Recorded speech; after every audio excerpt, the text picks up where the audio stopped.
నమస్తే TV 999 news కు స్వాగతం. ముందుగా బులెటిన్ లో హెడ్లైన్స్ చూద్దాం.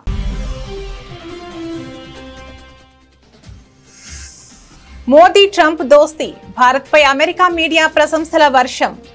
మోదీ గొప్ప ప్రధాని అంటూ ట్రంప్ చేసిన వ్యాఖ్యల ప్రస్తావన.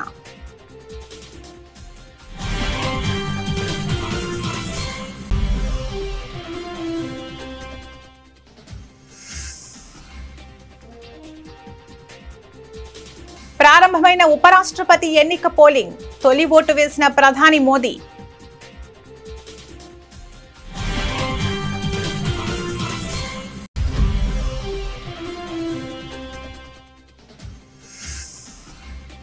ఎన్డీఏ కూటమి ఎంపీలతో మోదీ సమావేశం. ఆత్మనిర్భర్ భారత్ స్ఫూర్తిని ముందుకు తీసుకువెళ్లాలని సూచించిన ప్రధాని.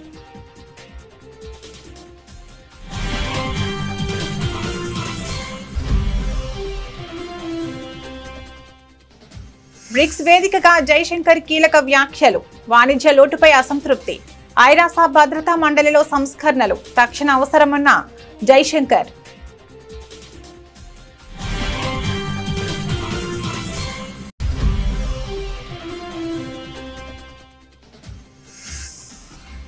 మేడారం బాసన అభివృద్ధిపై అధికారులతో సీఎం సమీక్ష. మేడారం పనులు 100 రోజుల్లో పూర్తి కావాలని ఆదేశించిన రేవంత్ రెడ్డి.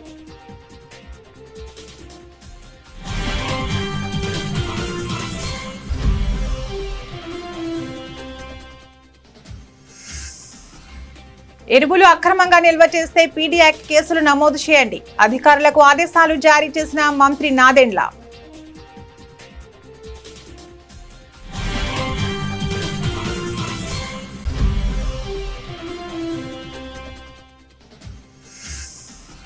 కవిత సస్పెన్షన్ పై తొలిసారి పెదవి విప్పిన కేటీఆర్. మా పార్టీ అంతర్గతంగా మాట్లాడి చర్యలు తీసుకుందన్న కేటీఆర్.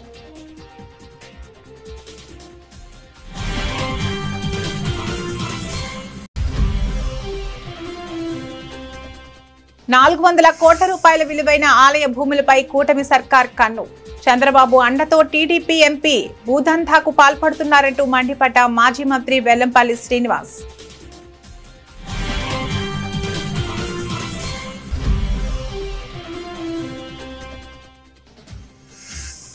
రోడ్డు విస్తరణ, సీఎం రేవంత్ రెడ్డి ఇంటి ప్రహారీ గోడ కూల్చివేత. ఇళ్లు కోల్పోయిన వారికి పరిహారం అందించాలని సీఎం ముందస్తు ఆదేశాలు.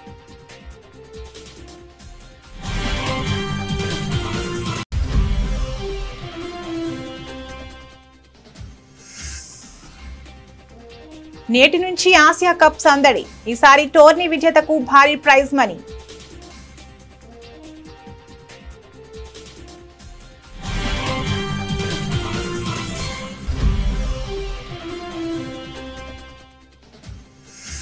హడలెత్తిస్తున్న గోల్డ్, ఆకాశానంటిన బంగారం, వెండి ధరలు. 1,10,000 దాటిన 10 గ్రాముల 24 క్యారెట్స్ గోల్డ్.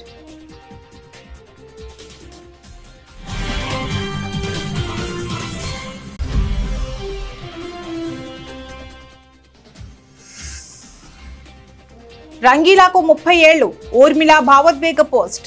సోషల్ మీడియాను ఊపేస్తున్న రంగీలా తాజా డాన్స్.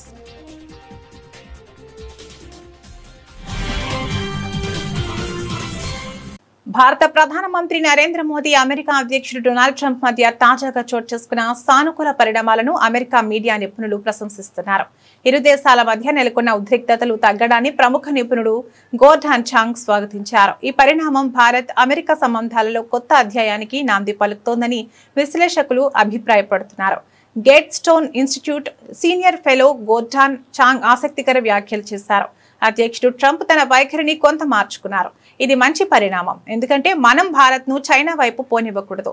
ప్రధానమంత్రి మోదీ షాంఘై సహకార సంస్థ SCO సమావేశానికి హాజరైన సైనిక కవాతుకు దూరంగా ఉన్నారు. పశ్చిమ దేశాలకు వ్యతిరేక కూటమిలో తాము భాగం కాదనే స్పష్టమైన సందేశాన్ని ఆయన చైనాకు, ప్రపంచానికి పంపారు అని చాంగ్ వివరించారు. రష్యా నుంచి ముడి చమురు కొంటున్న ఇతర దేశాలను వదిలేసి భారత్ ను మాత్రమే లక్ష్యంగా చేసుకుని టారిఫ్లు విధించడం అన్యాయమన్న భారత్ వాదనలో నిజం ఉందని అంగీకరించారు. భారత ఉపరాష్ట్రపతి ఎన్నిక పోలింగ్ మంగళవారం ఉదయం ప్రారంభమైంది. పార్లమెంట్ నూతన భవనంలోకి F101 వసుధాలో ఉదయం 10 గంటలకు ఓటింగ్ మొదలైంది. ప్రధానమంత్రి నరేంద్ర మోదీ తొలి ఓటు వేశారు. ఆ తర్వాత ఒక్కొక్కటిగా ఓటు హక్కు వినియోగించుకుంటున్నారు. ఈ పోలింగ్ సాయంత్రం 5 గంటల వరకు కొనసాగనుంది. సాయంత్రం 6 గంటలకు లెక్కింపు ప్రారంభమవుతుంది. అనంతరం ఫలితాలను ప్రకటిస్తారు. కేంద్రంలో అధికారంలో ఉన్న బీజేపీ, విపక్ష కాంగ్రెస్ కూటములు దక్షిణాదికి చెందిన వారిని ఉపరాష్ట్రపతి అభ్యర్థులుగా ప్రకటించాయి. ఎన్డీఏ తరపున తమిళనాడుకు చెందిన రాధాకృష్ణన్, ఎండీ కూటమి అభ్యర్థిగా జస్టిస్ సుదర్శన్ రెడ్డి పోటీ చేస్తున్న విషయం తెలిసిందే. ఈ ఎన్నికలో రాజ్యసభ, లోక్సభ సభ్యులతో కూడుకున్న ఎలక్టోరల్ కాలేజీలో ఎంపీలు తమకు నచ్చిన వారికి ఓటు వేసే వెసులుబాటు ఉంటుంది. ఈ ఎన్నిక రహస్య బ్యాలెట్ పద్ధతిలో నిర్వహిస్తున్నారు. లోక్సభలో 542 మంది సభ్యులు, రాజ్యసభలో 239 మంది సభ్యులు ఉన్నారు. వీరంతా కలిసి మొత్తం 781 మంది ఉన్నారు. ఇందులో ప్రతి సభ్యుడి ఓటు విలువ 1గానే ఉంటుంది. మెజార్టీ మార్కు 391 కాగా బీఆర్ఎస్ 4, బీజేడీ 7లు పోలింగ్ కు దూరంగా ఉంటామని ఇప్పటికే ప్రకటించాయి. దీంతో 386 ఓట్లు దక్కించుకున్న వారు విజేతగా నిలవనున్నారు. అధికార ఎన్డీఏ కూటమికి ఇప్పటి వరకు 425 సభ్యుల బలం ఉంది. 11 మంది సభ్యులున్న వైసీపీ స్వతంత్రుల మద్దతుతో మెజారిటీ 439కి పెరిగింది. అటు విపక్షాల ఇండియా కూటమికి 324 మంది బలం ఉంది. కొన్ని పార్టీలు మద్దతు ఇచ్చినా విపక్ష అభ్యర్థి విజయానికి దూరంగానే కనిపిస్తుంది. దీంతో ఎన్డీఏ అభ్యర్థి సిపి రాధాకృష్ణన్ గెలుపు ఖాయమే. ఉపరాష్ట్రపతి ఎన్నికల నేపథ్యంలో న్యూఢిల్లీలో ప్రధానమంత్రి నరేంద్ర మోదీ నిన్న ఎన్డీఏ మిత్రపక్షాల ఎంపీలతో సమావేశమయ్యారు. ఈ సందర్భంగా ఎంపీలను ఉద్దేశించి ప్రధాని మోదీ కీలక సూచనలు చేశారు. మన దేశ ఉత్పత్తులను ప్రోత్సహించేందుకు ఎన్డీఏ ఎంపీలు స్వదేశీ మేళాలను నిర్వహించాలని పిలుపునిచ్చారు. భారతదేశం సవాళ్లను అధిగమించి ఎదిగేందుకు దేశం స్వయం సమృద్ధిని సాధించడం కీలకమని అన్నారు. భారత్పై అమెరికా సుంకాల మోత మోగిస్తున్న వేళ ప్రధాని మోదీ వ్యాఖ్యలు ప్రాధాన్యతను సంతరించుకున్నాయి. అమెరికా వంటి దేశాలు సుంకాలు విధించడం వంటి నిర్ణయాలు తీసుకుంటున్నా మనం వెనక్కి తగ్గకూడదు. ఇలాంటి సందర్భాల్లో ఆత్మనిర్భర్ భారత్ స్ఫూర్తిని ముందుకు తీసుకెళ్లాలి అని వ్యాఖ్యానించారు. భారత్ ను ఆత్మనిర్భర్ మార్గంలో ముందుకు తీసుకెళ్లేందుకు ప్రతి ఒక్కరూ కృషి చేయాల్సిన అవసరం ఉందని ప్రధాని నరేంద్ర మోదీ పునరుద్ఘాటించారు.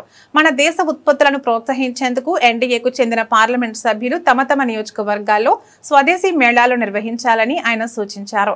ఈ సమావేశంలో పాల్గొన్న కేంద్ర మంత్రి కిరణ్ రిజిజు అనంతరం ప్రధాని మోదీ చేసిన వ్యాఖ్యలను మీడియాకు వెల్లడించారు. ఉపరాష్ట్రపతి ఎన్నిక నేపథ్యంలో ఎంపీలంతా సరిగ్గా ఓటు వేసేలా జాగ్రత్తలు తీసుకోవాలని ప్రధాని మోదీ సూచించారు. పార్లమెంట్ సభ్యులే తప్పు చేస్తే ప్రజల్లోకి తప్పుడు సందేశం వెళుతుందన్నారు.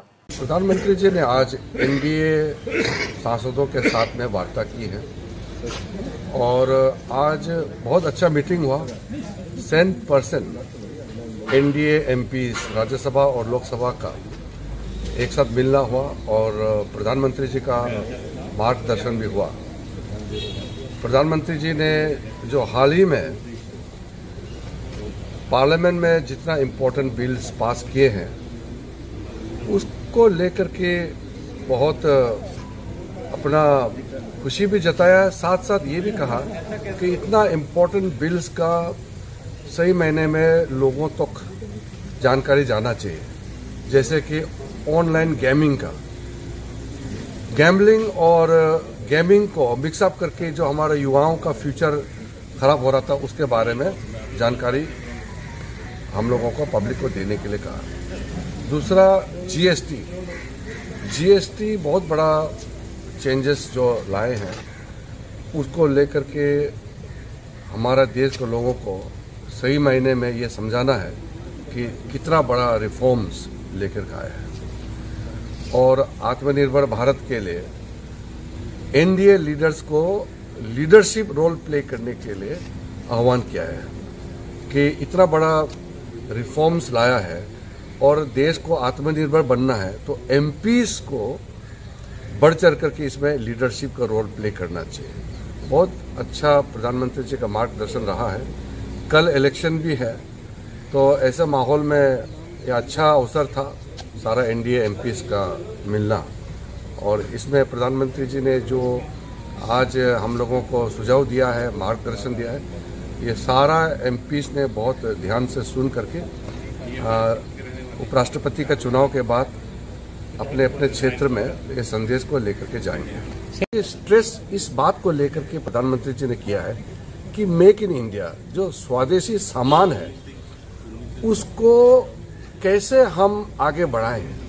एक जमाने में मेड इन जापान सामान पकड़ने से सब लोग प्राउड फील करता था कि ये मेड इन जापान सामान यूज कर रहे हैं।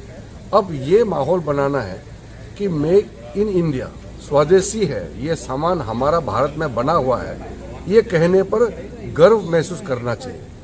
ये प्रधानमंत्री जी ने आह्वान किया है कि मेक इन इंडिया, ये जो एफर्ट चल रहा है उसमें कोई भी सामान मेड इन इंडिया है, भारत में बनी है, स्वदेशी है, तो उसको गर्व से इस्तेमाल करना चाहिए, इसको कहा है। तो हम आत्मनिर्भर रहेंगे तभी तो विकसित भारत होगा।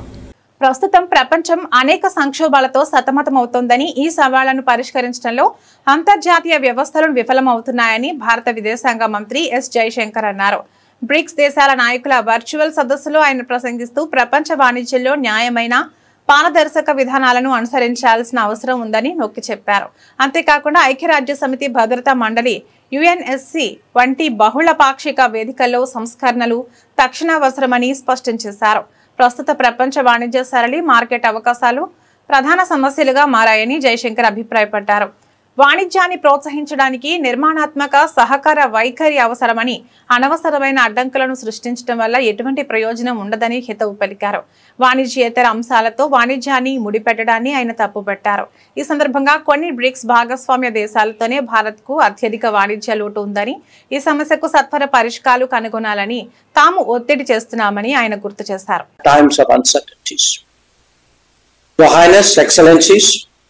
Trade patterns and market access are today prominent issues in the global economic discourse. The world requires constructive and cooperative approaches to promote trade that is sustainable. Increasing barriers and complicating transactions will not help. Neither would the linking of trade measures to non-trade matters.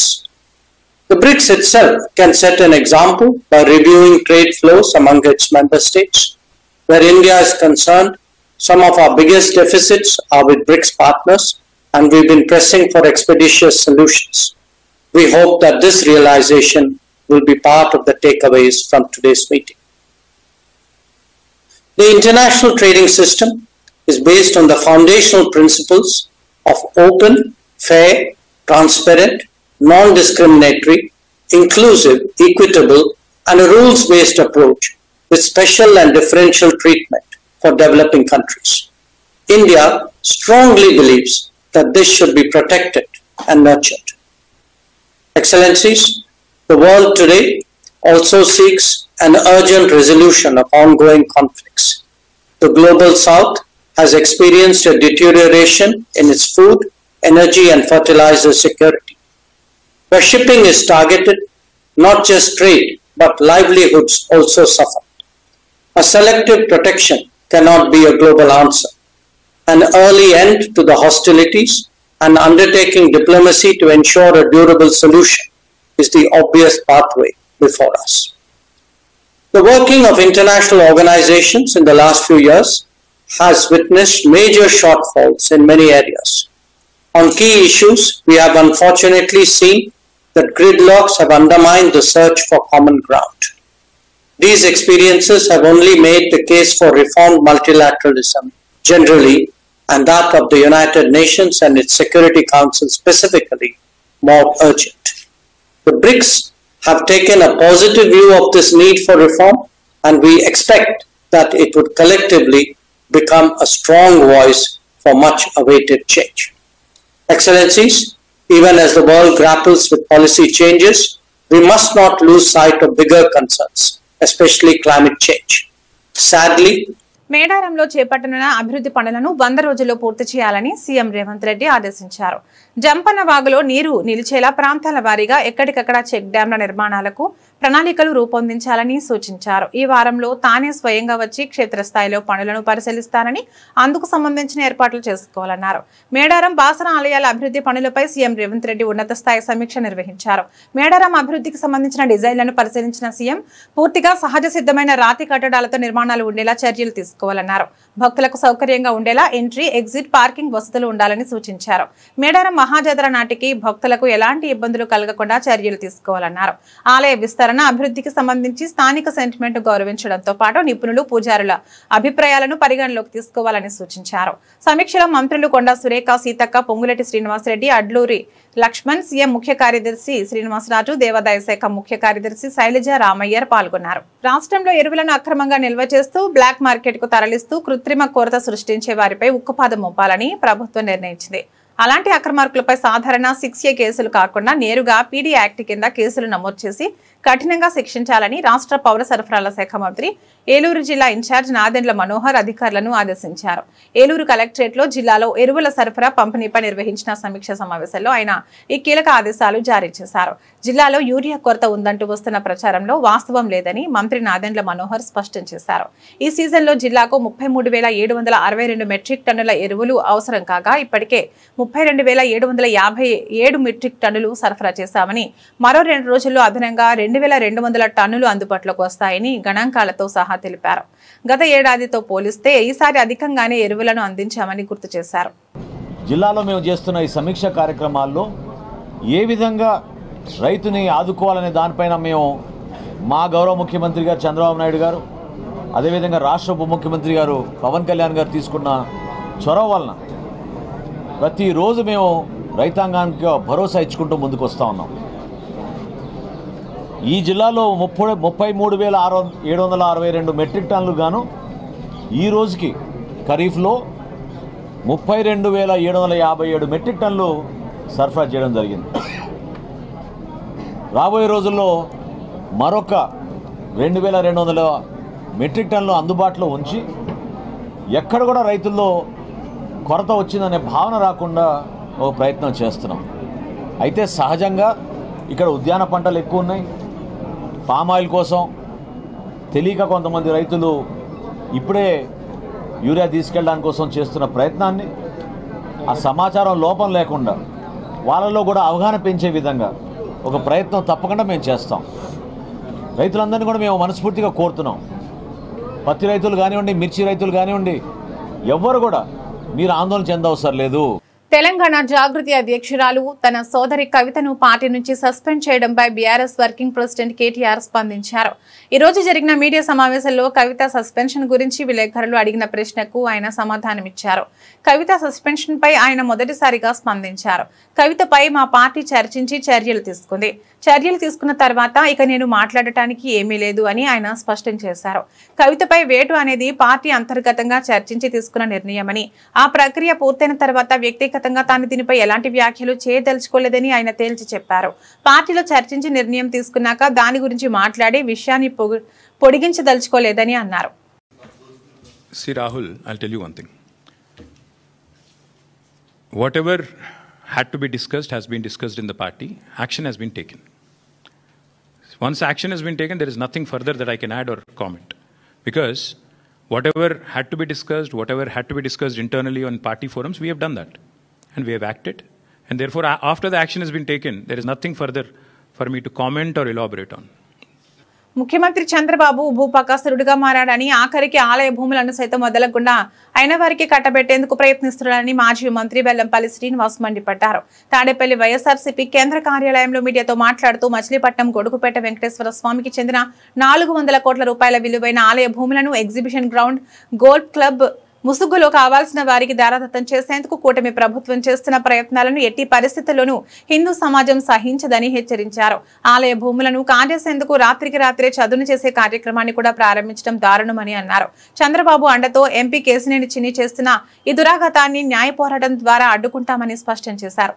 ఏదైతే మచిలీపట్నానికి చెందిన వెంకటేశ్వర స్వామి యొక్క గొడుగుపేట వెంకటేశ్వర స్వామి యొక్క ఆలయానికి సంబంధించి 39.99 ఎకరాల భూమిని కబ్జా చేయడానికి కూటమి ప్రభుత్వం పన్నాగం పన్నడం జరిగింది. దానిలో భాగంగానే మన ఎన్టీఆర్ జిల్లా కలెక్టర్ గారు ఆయన మిగతా వాటి మీద శ్రద్ధ ఎంతవరకు చూపెడతారో తెలియదు, కానీ ఈ దేవాదాయ శాఖ ల్యాండ్స్ మీద మాత్రం శ్రద్ధ ఎక్కువ చూపెడుతున్నారు. జనరల్గా ఎవరైనా డిస్ట్రిక్ట్ కలెక్టర్ అంటే ప్రభుత్వ భూములు కానీ ఏదైనా సరే కాపాడాల్సిన బాధ్యత అందరికంటే కూడా ఎక్కువగా ఉంటుంది అతనికి. కానీ ఆయనే కలెక్టర్గా ఉండి 22/7 తారీఖు నాడు 39.99 ఎకరాల భూమిని ఒక 35 ఎకరాలని ఏదో ఎగ్జిబిషన్ గ్రౌండ్స్కి ఇవ్వాలని చెప్పని, అదేవిధంగా ఒక 5 ఎకరాలని గోల్ఫ్ క్లబ్బులకు ఇవ్వాలని చెప్పని, భారత్ గోల్ఫ్ ప్రైవేట్ లిమిటెడ్ అని చెప్పని 5 ఎకరాలు వీరికి ఇవ్వాలని స్వయంగా కలెక్టరే ప్రిన్సిపల్ సెక్రటరీకి లెటర్ రాశారు. కలెక్టర్కి ఇందులో ఆయనకి ఏమి దీంట్లో లాభం పొందుతారో నాకు అర్థం కాని పరిస్థితి. ఎందుకంటే ఒక కలెక్టర్ వచ్చేసి ఒక 5 ఎకరాలేమో గోల్ఫ్ క్లబ్ కంట, 35 ఎకరాలేమో ఎగ్జిబిషన్ సొసైటీకి ఇవ్వాలని చెప్పని స్థానిక ఎంపీ గారు కేశినేని చిన్ని గారి యొక్క ఆదేశాలతో ఈ కలెక్టర్ గారు ఇద్దరు కలిసి పనిచేస్తున్న సంగతి మనందరూ కూడా అర్థమవుతుంది. ఎందుకంటే దేవాదాయ శాఖ భూమికి కొన్ని పరిధులు ఉంటాయి. ఏదైనా ల్యాండ్ మనం లీజ్ తీసుకోవాలంటే ఆక్షన్ వేసే పద్ధతి కానీ ఇవన్నీ కూడా కోర్టు పరిధిలో మానిటరింగ్ జరుగుతూ ఉంటాయి. కానీ వాటన్నింటి కూడా అతిక్రమించే విధంగా ఏదో విజయవాడ ఉత్సవం అని చెప్పని ఎగ్జిబిషన్ గ్రౌండ్స్కి ఈ ల్యాండ్స్ ఇచ్చేయడం అనేది చాలా బాధాకరం. చంద్రబాబు నాయుడు గారికి అమరావతిలో 1000 ఎకరాల ల్యాండ్స్ ఉన్నాయి కదా, వాటిలో ఇవి పెట్టకూడదా? అంటే దేవాదాయ శాఖ భూములే మీకు కనిపిస్తున్నాయా? అంటే దేవాదాయ శాఖ భూమి అయితే కనుక ఎవరు పట్టించుకోరు, వాటిని మనం ఎలాగైనా ఇచ్చేయచ్చు అని చెప్పని మీకు కనబడుతున్నాయా? అంటే గోల్ఫ్ క్లబ్లు అంటే క్లబ్బులకి, పేకాట క్లబ్బులకి, మీరు రెస్టారెంట్లకి, వాటికి దేవాదాయ శాఖ భూములు వాడతారా? నేను కూటమిలో ఉన్న భారతీయ జనతా పార్టీ నాయకులు కూడా నేను కోరుకుంటున్నాను, మీరు చిన్న ఇది హిందుత్వానికి ఏదైనా జారా జరిగితే మీరు అందరూ బయటకు వస్తారు కదా. 40 ఎకరాల ల్యాండ్ కనుక ఈ కూటమి ప్రభుత్వం, మీరు పార్ట్నర్షిప్గా ఉన్న ప్రభుత్వం ఈ విధంగా చేస్తుంటే మీరు ఎవరు నోరు తెరవరా? నేను మాధవ్ గారిని ప్రశ్నిస్తున్నాను, పురంధేశ్వరి గారిని ప్రశ్నిస్తున్నాను, వీర్రాజు గారిని అడుగుతున్నాను, మీరు ఎందుకు మాట్లాడట్లేదు? అదేవిధంగా సనాతన ధర్మానికి ఈ రాష్ట్రంలో కాపాడే ఏకైక వ్యక్తి అని చెప్పుకుంటారు పవన్ కళ్యాణ్ గారు. అంటే మీరు 40 ఎకరాల భూమిని ఈ క్లబ్బులకి ఇచ్చేస్తుంటే మీరు చూస్తూ కూర్చుంటారా? ఇదేనా మీకు సనాతన ధర్మం అంటే? సనాతన ధర్మం అంటే దేవాదాయ శాఖ భూములు తీసుకెళ్ళిపోయి పేకాట క్లబ్బులకిను గోల్ఫ్ క్లబ్బులకి ల్యాండ్స్ ఇచ్చేస్తారా? ఇప్పటికే లీజులో నడుస్తున్నాయి. ఆల్రెడీ మే 15వ తారీఖు నాడు ఆ లీజులు ఆల్రెడీ బొర్రా రవి గారు అభివృద్ధి పనుల విషయంలో సీఎం రేవంత్ రెడ్డి ప్రజలకు ఆదర్శంగా నిలిచారు. తాను పాలకొండి అనే తేడా లేకుండా తన స్వగ్రామంలో జరుగుతున్న రోడ్డు విస్తరణ పనుల కోసం తన ఇంటి ప్రహారీ గోడను సైతం తొలగించేందుకు అంగీకరించారు. నాగర్ కర్నూలు జిల్లా వంగూరు మండలంలోని సీఎం స్వగ్రామమైన కొండారెడ్డిపల్లిలో ఈ ఘటన చోటు చేసుకుంది. గ్రామంలో 4 వరుసల రహదారి నిర్మాణ పనులు ప్రస్తుతం శరవేగంగా జరుగుతున్నాయి. ఈ పనుల్లో భాగంగా చేపట్టిన రోడ్డు విస్తరణలో భాగంగా గ్రామంలోని 43 ఇళ్లను పాక్షికంగా తొలగించాల్సి వచ్చింది. ఈ క్రమంలోనే 2 రోజుల క్రితం అధికారులు ముఖ్యమంత్రి ఇంటి ప్రహారీ గోడను కూడా కూల్చివేశారు. ప్రస్తుతం ఆ గోడ పునర్నిర్మాణ పనులు జరుగుతున్నాయి. ఈ విషయంపై అదనపు కలెక్టర్ దేవ సహాయం మాట్లాడుతూ రహదారి విస్తరణలో ఇళ్లు కోల్పోతున్న బాధితులందరికీ పరిహారం అందించాలని 2 నెలల క్రితమే ముఖ్యమంత్రి తమను ఆదేశించారని తెలిపారు.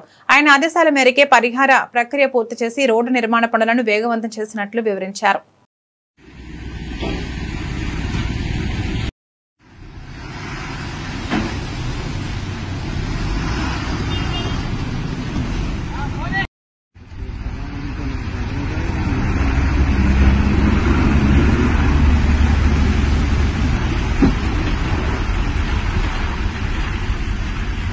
క్రికెట్ అభిమానులు ఎంతో ఆసక్తిగా ఎదురుచూస్తున్న ఆసియా కప్ 2025 సందడి మొదలైంది. T20 ప్రపంచ కప్ ముందు జరుగుతున్న ఈ మెగా టోర్నమెంట్ ఈ రోజు నుంచి UAE వేదికగా ప్రారంభం కానుంది.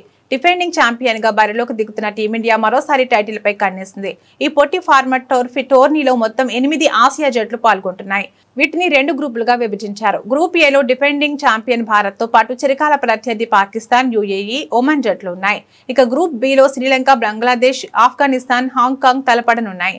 టోర్నమెంట్ లో భాగంగా నేడు అబుదాబి వేదికగా ఆఫ్ఘనిస్తాన్, హాంకాంగ్ మధ్య తొలి మ్యాచ్ జరగనుంది. భారత జట్టు తన తొలి మ్యాచ్ ను రేపు UAEతో ఆడనుంది. ఇక యావత్ క్రికెట్ ప్రపంచం ఎదురుచూస్తున్న Bharat Pakistan high voltage match ఈ నెల 14న జరగనుంది. భారత అభిమానులను దృష్టిలో ఉంచుకుని దాదాపు అన్ని మ్యాచ్లను రాత్రి 8 గంటలకు ప్రారంభమయ్యేలా ACC షెడ్యూల్ చేసింది. సెప్టెంబర్ 28న దుబాయ్లో ఫైనల్ మ్యాచ్ తో ఈ టోర్నీ ముగియనుంది. ఈసారి టోర్నీ విజేతకు భారీ ప్రైజ్ మనీ ప్రకటించారు. బంగారం ధరలు చరిత్రలో ఎన్నడూ లేనంత గరిష్ట స్థాయికి చేరాయి. పసిడి ప్రియులకు భారీ షాక్ ఇస్తూ ధరలు ఆకాశానంటాయి. మంగళవారం ఒక్కరోజే భారీగా పెరిగి తులం 10 గ్రాములు స్వచ్ఛమైన బంగారం ధర ఏకంగా 1,10,000 రూపాయల మార్కును దాటి సరికొత్త రికార్డు సృష్టించింది. వెండి ధరలు కూడా అదే దారిలో పయనిస్తూ కొనుగోలుదారులకు చుక్కలు చూపిస్తున్నాయి. హైదరాబాద్ బులియన్ మార్కెట్లో మంగళవారం 24 క్యారెట్ల స్వచ్ఛమైన బంగారం తులంపై 1,360 రూపాయలు పెరిగింది. దీంతో దాని ధర 1,10,290 రూపాయలకి చేరింది. అదేవిధంగా 22 క్యారెట్ల ఆభరణాల బంగారం ధర తులంపై 1,250 రూపాయలు పెరిగి 1,01,100 రూపాయల వద్ద ట్రేడ్ అవుతోంది. ఆంధ్రప్రదేశ్లోని విజయవాడ, విశాఖపట్నం మార్కెట్లలో కూడా ఇవే ధరలు కొనసాగుతున్నాయి. బంగారంతో పాటే వెండి ధరలు కూడా భగ్గుమన్నాయి. హైదరాబాద్ మార్కెట్లో కిలో వెండిపై ఒక్కరోజే 3,000 రూపాయలు పెరగడంతో దాని ధర 1,40,000 రూపాయల వద్దకు చేరింది. దేశ రాజధాని ఢిల్లీలో సైతం ఇదే పరిస్థితి నెలకొంది. ఢిల్లీలో 24 క్యారెట్ల బంగారం తులం ధర 1,10,440 రూపాయలు కాగా 22 క్యారెట్ల బంగారం 1,01,250 రూపాయలు వద్ద అమ్ముడవుతోంది. అయితే ఢిల్లీలో కిలో వెండి ధర 1,30,000 రూపాయల వద్ద ట్రేడ్ అవుతోంది. ఒకే రోజు ఇంత భారీ స్థాయిలో ధరలు పెరగడంతో బంగారం కొనాలనుకునే సామాన్య మధ్యతరగతి ప్రజలు ఆందోళన వ్యక్తం చేస్తున్నారు. ఒకప్పుడు తన అందం, అభినయంతో కుర్రకారు గుండెల్లో గిలిగింతలు పెట్టిన నటి ఊర్మిళ మటోండ్కర్ మళ్లీ ఆ పాత రోజులను గుర్తు చేశారు. తాను స్టార్ గా ఎదగడానికి కారణమైన రంగీలా చిత్రం విడుదలై 30 ఏళ్లు పూర్తయిన సందర్భంగా ఆ చిత్రంలోని ఐకానిక్ పాటకు డాన్స్ చేసి అభిమానులను ఆశ్చర్యపరిచారు. 3 దశాబ్దాలైనా తనలో గ్రేస్ తగ్గలేదని నిరూపిస్తూ ఆమె పంచుకున్న వీడియో ఇప్పుడు సోషల్ మీడియాలో వైరల్ అవుతోంది. ఈ ప్రత్యేక సందర్భాన్ని పురస్కరించుకుని ఊర్మిళ తన ఇన్స్టాగ్రామ్ లో ఓ భావోద్వేగ భరితమైన పోస్ట్ పెట్టారు. రంగీలా సినిమాలోని సూపర్ హిట్ గీతం రంగీలా రేకు స్టెప్పులేస్తున్న వీడియోను పంచుకున్నారు. రంగీలా కేవలం ఒక సినిమా కాదు, అదొక గొప్ప అనుభూతి. ప్రతి పాట ఒక వేడుక. 30 ఏళ్ల క్రితం మిమ్మల్ని మంత్రముగ్ధుల్ని చేసిన ఈ సినిమా ఈనాటికి అదే శక్తితో ఆ మొదటి క్షణంలోకి తీసుకెళ్తుంది. కలలు కనే ధైర్యాన్నిచ్చి నన్ను ఆదరించిన మీ ప్రేమకు ధన్యవాదాలు అని ఊర్మిళ తన మనసులోని మాటలను పంచుకున్నారు. 1995లో సంచలన దర్శకుడు రామ్ గోపాల్ వర్మ దర్శకత్వంలో వచ్చిన రంగీలా అప్పట్లో ఓ ట్రెండ్ సెట్టర్ గా నిలిచింది. ఆమిర్ ఖాన్, జాకీ ష్రాఫ్, ఊర్మిళ ప్రధాన పాత్రలో నటించిన ఈ రొమాంటిక్ మ్యూజికల్ డ్రామా బాక్సాఫీస్ వద్ద భారీ విజయాన్ని అందుకుంది. ముఖ్యంగా ఈ చిత్రంతో ఊర్మిళ మటోండ్కర్ ఓవర్ నైట్ స్టార్ గా మారిపోయారు. ఆమె గ్లామర్, నటన యువతను విపరీతంగా ఆకట్టుకున్నాయి. ఊర్మిళ షేర్ చేసిన ఈ వీడియో ప్రస్తుతం సోషల్ మీడియాలో వైరల్ గా మారింది. బులెటిన్ ముగించే ముందు హెడ్లైన్స్ మరొకసారి.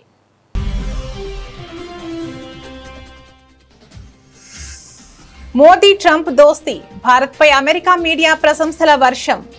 మోదీ గొప్ప ప్రధాని అంటూ ట్రంప్ చేసిన వ్యాఖ్యల ప్రస్తావన.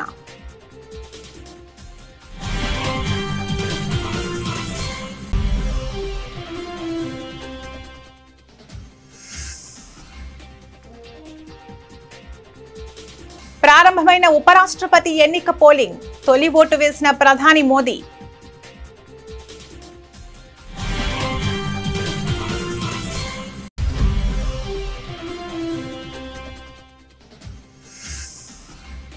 ఎన్డీఏ కూటమి ఎంపీలతో మోదీ సమావేశం. ఆత్మనిర్భర్ భారత్ స్ఫూర్తిని ముందుకు తీసుకువెళ్లాలని సూచించిన ప్రధాని.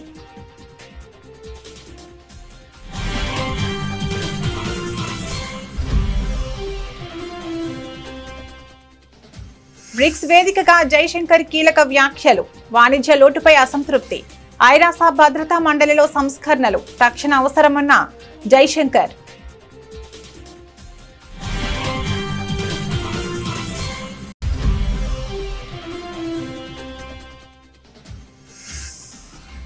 మేడారం బాసన అభివృద్ధిపై అధికారులతో సీఎం సమీక్ష.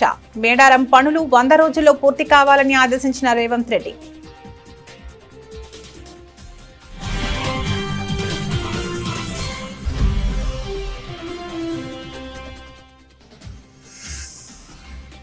ఎరువులు అక్రమంగా నిల్వ చేస్తే పీడీ యాక్ట్ కేసులు నమోదు చేయండి. అధికారులకు ఆదేశాలు జారీ చేసిన మంత్రి నాదెండ్ల.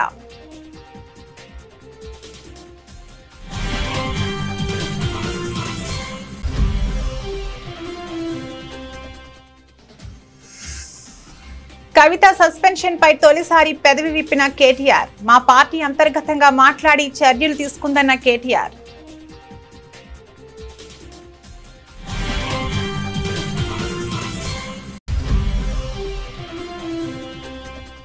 ₹400 కోట్ల విలువైన ఆలయ భూములపై కూటమి సర్కార్ కన్ను. చంద్రబాబు అండతో టీడీపీ ఎంపీ భూదందాకు పాల్పడుతున్నారంటూ మండిపడ్డ మాజీ మంత్రి వెల్లంపల్లి శ్రీనివాస్.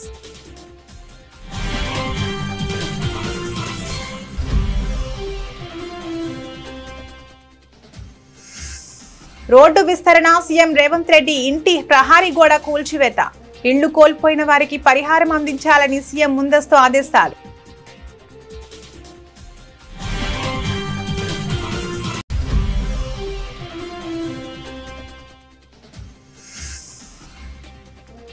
నేటి నుంచి ఆసియా కప్ సందడి. ఈసారి టోర్నీ విజేతకు భారీ ప్రైజ్ మనీ.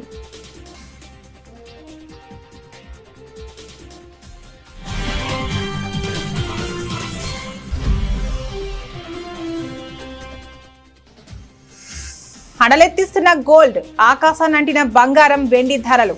1,10,000 దాటిన 10 గ్రాముల 24 క్యారెట్స్ గోల్డ్.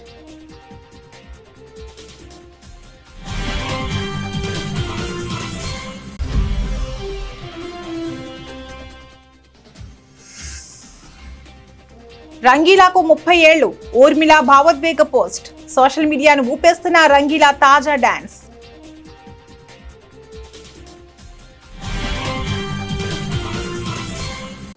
ఇవి ఇప్పటివరకు ఉన్న బులెటిన్ అప్డేట్స్. మరో బులెటిన్లో మళ్ళీ కలుద్దాం. నమస్తే.